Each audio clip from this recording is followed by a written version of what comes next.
Muito bem, muito bem. Muitas pessoas me perguntam, Hernani, precisa disso para receber um guia? Porque, como você falou, existe uma diferença entre canalização, psicofonia e psicopraxia.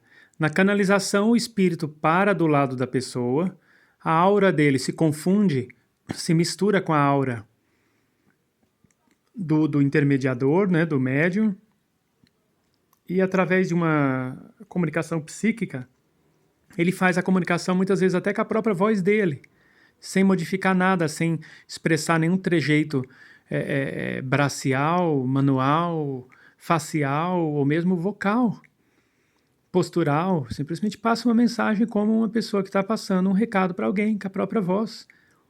Muitas vezes na canalização até com os olhos abertos, porque não existe bem um transe.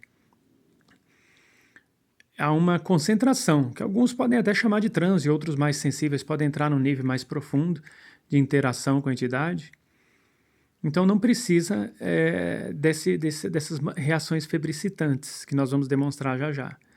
Também na psicofonia há também uma fusão de auras do espírito comunicante com a do médium, em que um fio energético se conecta entre o chakra laríngeo do espírito comunicante e o chakra laríngeo do médium comunicador.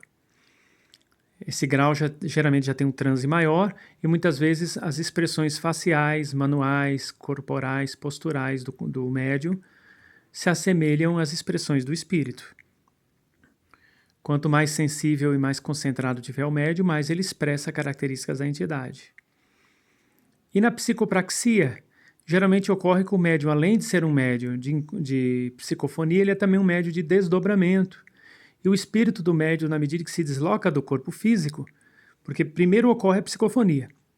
Então, vai haver um processo muito parecido com o da psicofonia. O espírito funde a aura dele com a aura do médium, sai um fio energético ligando o chakra laríngeo, e muitas vezes até o chakra cardíaco, do médium, do espírito e do médium, então sai um fio energético do chakra laríngeo do espírito e do chakra cardíaco do espírito, se vinculando ao laríngeo do médio ao cardíaco do médio, chakra com chakra, o laríngeo do médio com o laríngeo do espírito, o cardíaco do médio e o cardíaco do espírito. E, consequentemente, o médio sai do corpo, isso é tudo muito rápido, viu, gente? Até em 10 segundos isso ocorre, esse processo, e o médio sai do corpo e o espírito entra naquele corpo material. Isso é chamado de psicopraxia.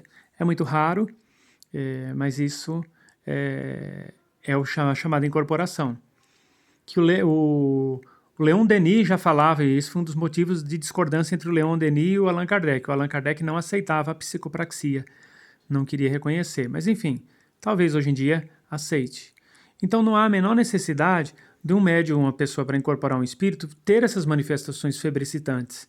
Isso não demonstra em nenhum momento a incorporação. Uma coisa é o médium, se ele estiver em pé, ele de vez em quando tem alguma reação, mas não necessariamente esse tipo de manifestação febricitante. Muitas vezes você vai num terreiro, o médium está lá assim, ó.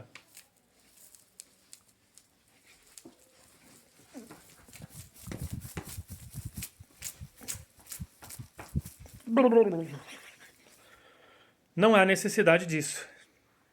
Isso já é uma mistificação. Não precisa desse tipo de coisa. Entendeu? Isso não existe. Isso não está dentro dos padrões. Não precisa. Isso cai até no campo assim da fantasia, né? Você dá a impressão que o médico quer mostrar mesmo que ele está ali entrando num transe.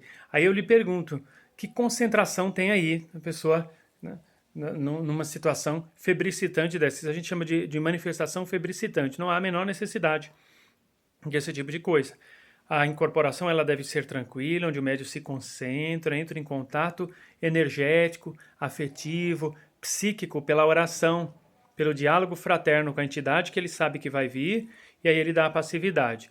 No caso de um trabalho de mesa branca, onde a pessoa recebe espíritos que ele nem conhece muitas vezes, que um irmãozinho foi atropelado, um obsessor que foi tirado de alguém e vem para ele, não tem como ele estabelecer essa conexão com esse tipo de espírito, mas tem como ele estabelecer com o mentor dele. Então, o mentor dele traz, geralmente esse tipo de atendimento é via psicofonia, por mais que o médium seja de psicopraxia, é bom ele não deixar o obsessor se apoderar do aparelho físico dele também. Então, é tudo uma questão de concentração. Eu, particularmente, sou um médium de psicopraxia, mas em muitos casos também trabalho com a psicofonia, entendeu? Então é isso, gente. Isso aqui essa peruquinha é uma brincadeira, na verdade, né? Para exatamente para satirizar aqueles médios descontrolados que têm esse tipo de manifestação, né? Que pensa assim, meu Deus do céu. Às vezes pensa até que está passando mal. Eu lembro que um colega nosso disse que uma vez foi num tiozinho, aí isso há muitos anos 90, e o homem chacoalhou e trepidou. Ele pensou, daqui a pouco eu vou ter que chamar o pronto-socorro, né? Uma ambulância para socorrer esse homem aqui. Meia hora lá chacoalhando para receber um guia para dar uma consulta pro homem. Complicado. Muito complicado, muito complicado. Não há essa menor necessidade. Bom, gente, é isso aí. Qualquer coisa, entre em contato com a gente, DDD 11, telefone 96551 9042. Que Deus lhes abençoe hoje e sempre. Muito axé.